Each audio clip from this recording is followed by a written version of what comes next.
오늘 우리에게 주시는 하나님의 말씀은 요한복음 7장 1절에서 10절까지의 말씀입니다. 신약성경 155쪽입니다. 봉독하겠습니다. 그 후에 예수께서 갈릴리에서 다니시고 유대에서 다니려 아니하심은 유대인들이 죽이려 함이로라. 유대인의 명절인 초막절이 가까운지라. 그 형제들이 예수께 이르되 당신이 행하는 일을 제자들도 보게 여기를 떠나 유대로 가소서.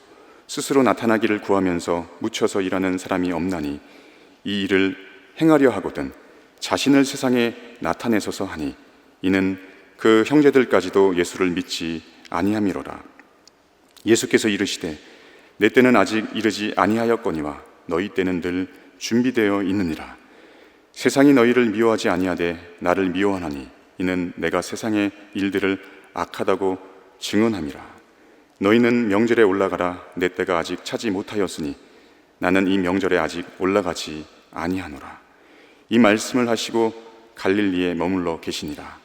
그 형제들이 명절에 올라간 후에 자기도 올라가시되 나타내지 않고 은밀히 가시니라. 아멘. 본문 1절에 보면 그 후에 예수께서 갈릴리에서 다니시고 유대에서 다니려 아니하심은 유대인들이 죽이려 함이라라 합니다. 유대인들이 예수님을 죽이려 했다는 것입니다.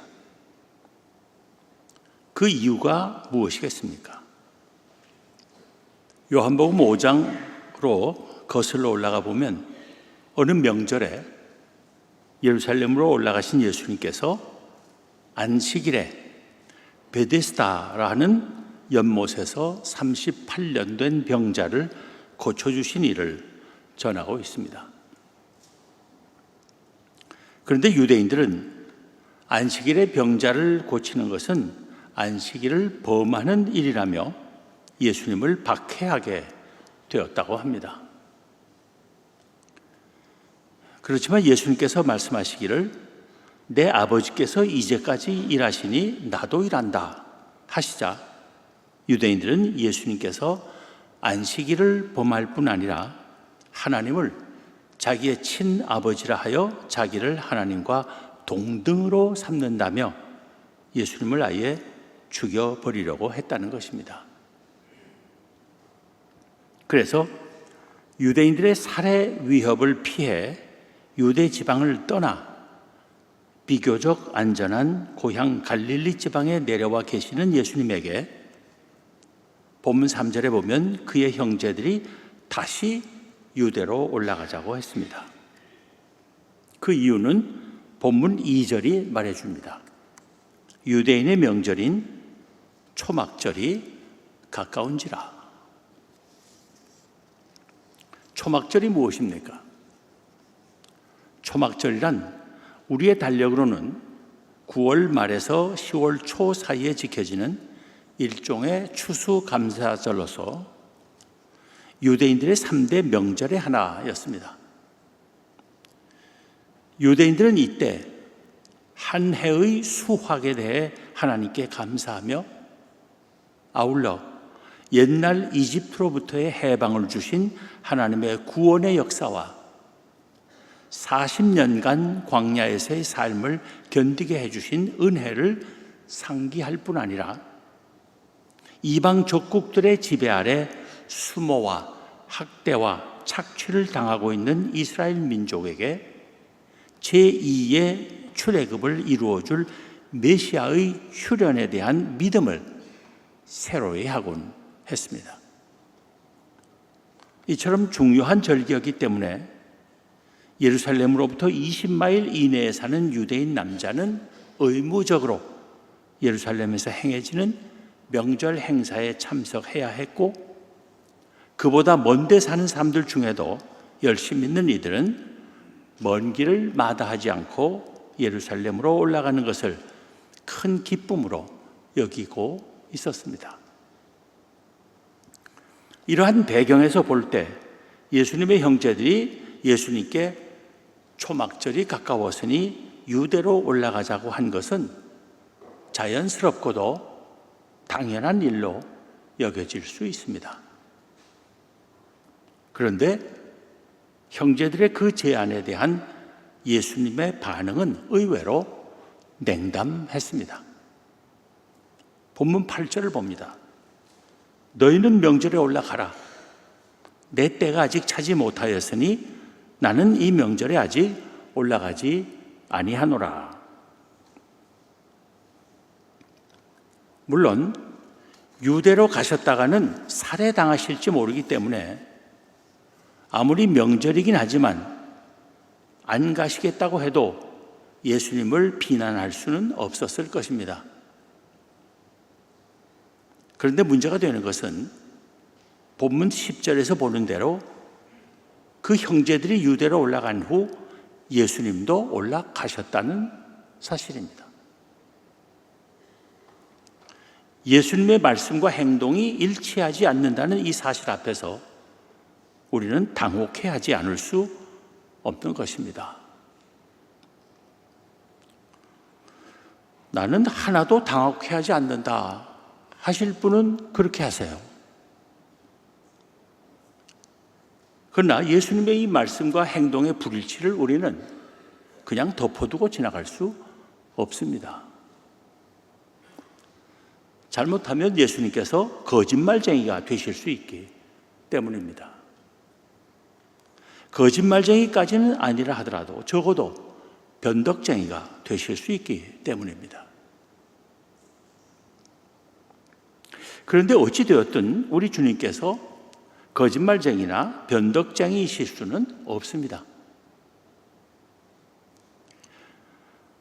그렇다고 할 때 예수님께서 거짓말하신 것도 아니고 변덕을 부리신 것도 아니라면 분명히 안 가시겠다고 말씀하시고는 실제로는 가신 이 언행의 불일치를 우리는 어떻게 이해해야 할 것인가 하는 문제가 남는 것입니다. 이 문제를 해결하기 위해서는 우선 예수님께서 내 때가 아직 차지 못하였으니 나는 이 명절에 아직 올라가지 아니하노라 하신 말씀에서의 때의 의미를 이해할 필요가 있습니다. 신약 성경의 원어인 헬라어에서 우리말로 때라고 번역될 수 있는 단어는 여러 가지가 있습니다. 그 중에 하나가 호라라는 단어입니다. 영어에서 시간을 의미하는 hour는 발음은 hour라고 하지만 스펠링은 H로 시작이 됩니다. 이 hour가 바로 이 호라에서 나온 말입니다. 또 크로노스라는 단어도 있습니다. 역시 영어에서 연대기나 연표를 의미하는 chronology, 구약 성경의 역대기를 말하는 chronicles, 그리고 정밀한 측정용 시계를 뜻하는 chronometer 같은 말들은 다 이 크로노스에서 온 것입니다. 그런데 오늘 본문에서 예수님께서 말씀하신 때를 가리키며 쓰인 단어는 호라나 크로노스가 아니라 카이로스라는 단어입니다. 호라나 크로노스가 일반적인 의미의 시간, 즉 어제냐 오늘이냐 내일이냐 1시간이냐 2시간이냐 3시간이냐 하는 때를 가리키는 단어들이라면 카이로스는 상황적인 때 또는 때의 적절한 사용에 관계된 말입니다. 그저 때가 아니라 올바른 때라고 이해해야 할 말입니다. 신약 성경에서 이 단어는 언제나 하나님이 명하시는 결정적인 때를 가리키는 말이고 하나님의 약속의 성취와 연관된 용어라는 사실에 우리는 유의해야 합니다. 이제 앞서 우리가 제기한 문제, 즉 왜 예수님께서는 초막절에 유대로 올라가시지 않겠다고 말씀하시고 실제로는 올라가셨는가 하는 문제를 해결하고 오늘 본문의 가르침을 밝혀냄에 있어서 카이로스라는 말의 사용이 갖는 의미가 무엇인가를 이해하기 위해서 우리는 예수님의 형제들이 예수님께 유대로 올라가자고 한 동기를 알아볼 필요가 있을 것입니다. 물론 유대인의 명절인 초막절이 가까웠기 때문이라고 2절에서 말하고 있긴 합니다. 그러나 우리는 초막절이 가까웠다는 표면적인 이유 말고 또 다른 이유, 예수님의 형제들의 마음속에 숨어있던 진짜 이유가 무엇이었는지를 밝혀보아야 하겠다는 것입니다. 왜냐하면 본문 5절에 보면 이는 그 형제들까지도 예수를 믿지 아니함이로라 하기 때문입니다. 예수님의 형제들이 예수님을 믿지 않았다는 말이 무슨 뜻이겠습니까? 그것은 그들이 예수님을 혈육상의 형님이나 일가 친척으로는 알고 있었지만 다른 사람들이 생각하듯이 하나님의 아들이며 이스라엘 백성이 고대하던 그 메시아로는 믿지 않고 있었다는 뜻일 것입니다. 물론 나중에 예수님 부활하신 다음에 예수님의 형제들이 예루살렘 교회에다 기둥 같은 존재들이 됐지만은 적어도 이 시점에서는 그들이 예수님을 전혀 믿지 않고 있었다는 것입니다. 그렇다면 예수님의 형제들이 예수님에게 초막절이 가까웠으니 유대로 올라가자고 한 그 제언 속에는 참된 신앙적 동기는 없었던 것으로 보아야 할 것입니다. 즉 하나님의 나라의 도래를 선포하고 로마 제국의 치하에서 신음하는 이스라엘 백성을 구원하는 제2의 출애굽을 이루기 위하여 유대로 올라가자고 한 것이 아니라는 말입니다. 그들은 예수님을 메시아로 믿고 있지 않았기 때문입니다. 그렇다면 그들이 신앙적 동기에서가 아니라면 무슨 동기에서 예수님께 유대로 가자고 했겠습니까? 그 진짜 동기를 밝혀내기 위해서는 약간의 상상력과 추리력이 필요합니다. 우리는 이 문제의 실마리를 예수님과 그 형제들이 어디 사람들이었는가 하는 물음으로부터 풀어갈 수 있다고 봅니다. 우리가 다 아는 대로 예수님과 그 형제들은 갈릴리 나사렛 사람들이었습니다. 그런데 갈릴리 지방 사람들은 그 당시 유대인들로부터 무시당하고 천대받으며 위험한 사람들로 여겨지기까지 했습니다. 복음서를 통해 우리는 그 당시 갈릴리에서 무슨 선한 것이 날 수 있겠느냐 하는 식의 사고가 만연되어 있었음을 볼 수 있습니다.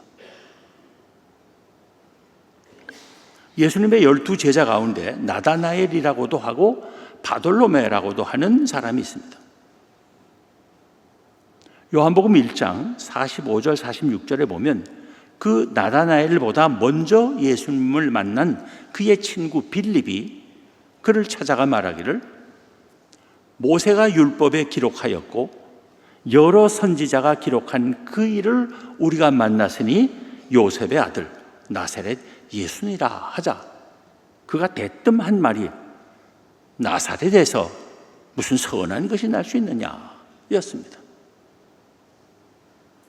그 자신 갈릴리 가나 사람이었던 나다나엘의 이 자조 섞인 푸념은 그 당시 갈릴리 사람들이 얼마나 유대 사람들로부터 업신여김을 받고 있었는지를 잘 보여줍니다.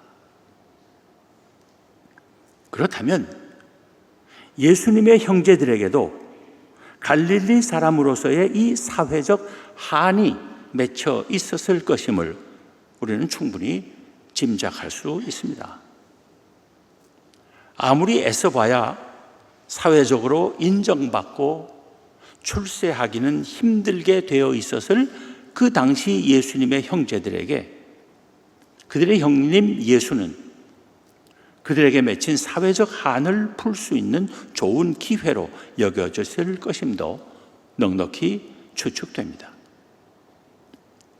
비록 그들이 예수님을 하나님의 아들이요 메시아로는 믿지 않았지만 그가 행하는 놀라운 이적 기사들이나 그가 베푸는 능력 있는 교훈, 그리고 그를 많은 무리가 좇고 떠받든다는 엄연한 사실은 부인할 수도 없었고 또 무심히 넘길 일이 아니었을 것입니다. 형님 예수를 앞세우고 잘만 따라다니면 형님 덕분에 어깨 펴고 으스대고 인정받을 수 있다는 생각이 그들에게 왜 안 들었겠습니까? 갈릴리 사람들을 무시하고 우습게 보는 그 유대 사람들 코를 납작하게 해주고 속에 맺힌 한을 풀어보고 싶은 심정이 왜 안 일어났겠습니까? 게다가 돌아가는 이야기가 심상치 않았습니다. 예수님께서 보리떡 5개와 물고기 2마리로 남자들만 해도 5,000명 이상 되는 큰 무리를 다 배불리 먹이고도 남은 것이 12광줄이나 차게 하는 일을 행하시자 사람들은 말하기를 이는 참으로 세상에 오실 그 선지자라 하면서 예수님을 억지로 붙잡아 임금 삼으려 하고 있었던 것입니다. 사람들이 형님을 임금으로 옹립하려 한다는 사실은 보통 일이 아니었을 것입니다. 잘만 하면 예수님의 형제들은 하루아침에 왕족이 될 수 있는 상황이었던 것입니다. 한 맺힌 거 푸는 정도가 아니라 부귀 영화가 눈앞에 보이는 마당이었던 것입니다. 그런데 답답한 것은 형님이 시골 갈릴리에 내려와서는 꼼짝하지 않고 있는 것이었습니다. 그 잘날치 않은 유대인들 앞에서 감동적인 일장 연설을 하고 그들의 눈이 뒤집히게 이적 기사 능력을 행해주면 좋겠는데 유대 지방 밖에서만 그것을 행하고 있으니 도무지 이해되지 않는 안타까운 노릇이었을 것입니다. 그런데 마침 초막절이 가까워 전국 방방곡곡에서 수많은 사람이 예루살렘에 구름처럼 몰려들 터이니 거기서 형님이 모든 귀신 들린 사람에게서 귀신들 다 쫓아내주고 병자란 병자는 다 고쳐주며 떡 한 덩이 가지고 초막절 기간 내내 모든 사람 다 배불러 먹이고 물 한 병으로 끝내주게 맛있는 포도주 만들어서 실컷 마시도록 돌리면 모든 사람이 뿅 갈 것이고 임금 되는 것은 문제도 되지 않을 것이며 형님이 임금이 되기만 하면 거기까지만 생각해도 예수님의 형제들은 숨이 막힐 지경이었을 것입니다. 그래서 형님 올라갑시다 했던 것이 아니었을까 하는 추측을 해볼 수 있는 것입니다. 다시 말해서 예수님의 형제들은 세상적이고 인간적인 욕심에서 예수님에게 예루살렘으로 동행하실 것을 청했던 것이라는 말입니다. 이것이 단지 추측이나 상상이 아님을 본문 3절부터 5절은 시사하고 있습니다. 다시 봅니다. 그 형제들이 예수께 이르되 당신이 행하는 일을 제자들도 보게 여기를 떠나 유대로 가소서. 스스로 나타나기를 구하면서 묻혀서 일하는 사람이 없나니 이 일을 행하려 하거든 자신을 세상에 나타내소서 하니 이는 그 형제들까지도 예수를 믿지 아니함이로라. 쉽게 말하면 자기를 세상에 나타내는 것, 사람들로부터 인정받는 것, 출세하는 것, 그것만이 예수님의 형제들이 원하는 바였지 진정 신앙적 동기는 그들에게 없었다는 것입니다. 예수님께서 거절하신 것은 바로 그런 세상적, 인간적 동기였다고 보아야 할 것입니다. 즉 이번 초막절에는 유대에 안 올라가시겠다는 것이 아니라 이번 초막절에 유대로 올라가는 것을 세상에 자신을 나타내기 위한 목적으로 사용하지 않으시겠다는 말씀이었던 것입니다. 내 때가 아직 차지 못하였으니 나는 이 명절에 아직 올라가지 아니하노라 하신 것은 지금은 내가 나를 세상에 나타내기에 올바른 때가 아니다. 이번 명절 때를 그렇게 사용해서는 안 된다. 아직은 아버지께서 명하시는 결정적인 때가 아니다. 이번 초막절은 하나님의 약속을 성취할 그 때가 아니다라는 의미로 이해해야 하는 것입니다. 그래서 예수님께서는 세상에 자신을 나타내기 위해서 유대로 올라가자는 형제들과 동행하기를 거부하시고 나중에 혼자 올라가신 것입니다. 그런데 올라가기는 하셨지만 본문 10절에서 보듯이 나타내지 않고 은밀히 가셨습니다. 여기서 우리가 앞서 제기했던 의문이 풀리는 것입니다. 예수님께서는 거짓말 하신 것도 아니고 변덕을 부르신 것도 아닙니다. 예수님의 말씀과 행동은 모순된 것이 아니라 오히려 일관된 것이었습니다.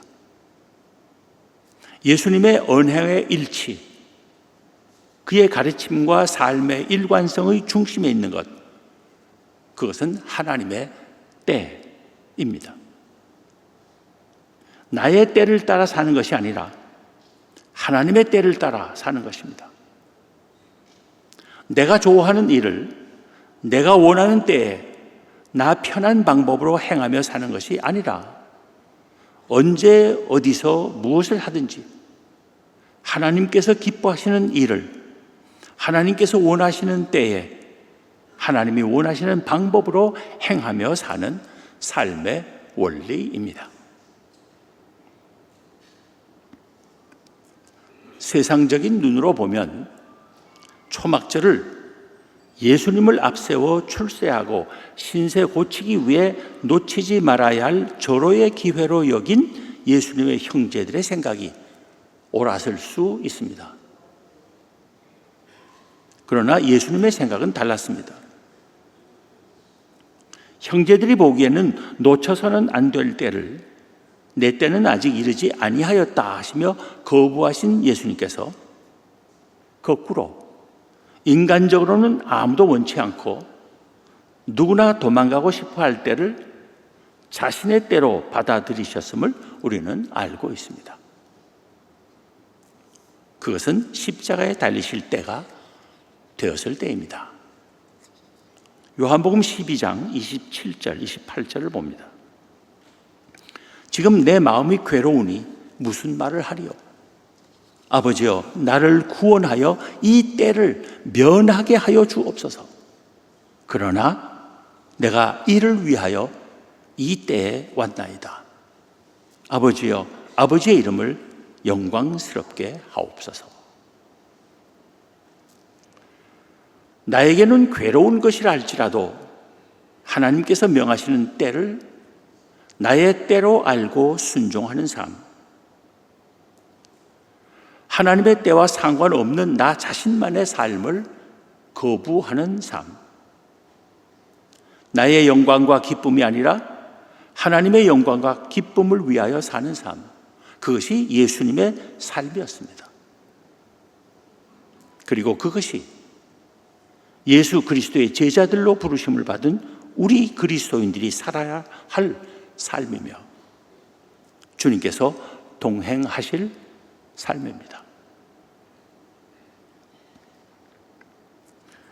예수님과 초막절에 유대로 가는 것을 자신들의 개인적 한풀이와 세상적 욕심을 채우는 데 이용하려고 했던 예수님의 형제들처럼 하나님도, 교회도, 신앙도 나의 세상적 성공을 위해 최대한 활용하면 했지, 나의 세상적 성공을 하나님 때문에, 교회 때문에, 신앙 때문에 조금이라도 희생시키지 않는 사람이 어떻게 보면 똑똑한 사람으로 보일 수 있을지 모릅니다.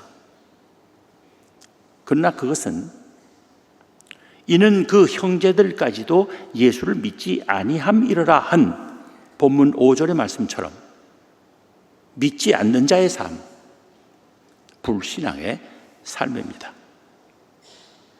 그리고 그것은 너희는 올라가라, 나는 올라가지 아니하노라 하신 본문 8절에서의 말씀처럼 예수님께서 동행하기를 거부하실 삶입니다. 예수님의 형제들이 초막절이라는 명분을 내세웠던 것처럼 신앙적 명분을 내세우지만 사실은 인간적 욕망을 충족시키려는 길에는 주님께서 동행하지 않으신다는 것을 오늘 본문은 우리에게 보여주고 있습니다. 지금까지 신앙의 이름으로 하나님의 영광을 앞세우며 교회를 위하여라는 명분 아래 행한 수많은 일들이 사실은 나의 욕심을 따른, 나의 만족과 기쁨과 나의 영광을 위한 것들이 아니었는지, 그래서 주님과 동행했다고 생각하는 나의 삶이 사실은 주님께서 동행하지 않으신, 나 혼자 착각하며 달려온 삶이 아니었는지 냉철하게 살필 수 있는 우리 모두가 되기를 바랍니다. 신앙은 내가 가고자 하는 길에 주님을 억지로 끌고 가는 것이 아니라 주님이 가시는 길을 내가 따르는 것입니다. 신앙은 내가 원하는 일에 하나님을 끌어들이는 것이 아니라 하나님이 원하시는 일에 나를 복종시키는 것입니다. 그래서 우리의 기도도 그저 내 뜻을 들어달라고 떼쓰는 기도가 아니라 하나님의 뜻이 무엇인지를 찾으며 그 뜻을 따를 힘 주시기를 구하는 기도여야 합니다. 신앙은 하나님의 때를 따라 주님과 동행하는 것입니다. 우리 모두 내 때가 아니라 하나님의 때를 따름으로써 주님께서 동행하시는 삶을 살아야 하겠습니다. 기도하겠습니다.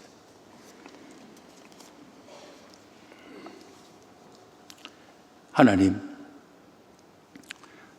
이 세상에서 태어나 살다가 이 세상에서 멸망할 수밖에 없었을 저희를 하나님 나라의 백성들로 삼아주시고 예수 그리스도의 제자들로 불러주셔서 오늘까지 믿음 안에서 살게 하여 주신 은혜를 감사합니다.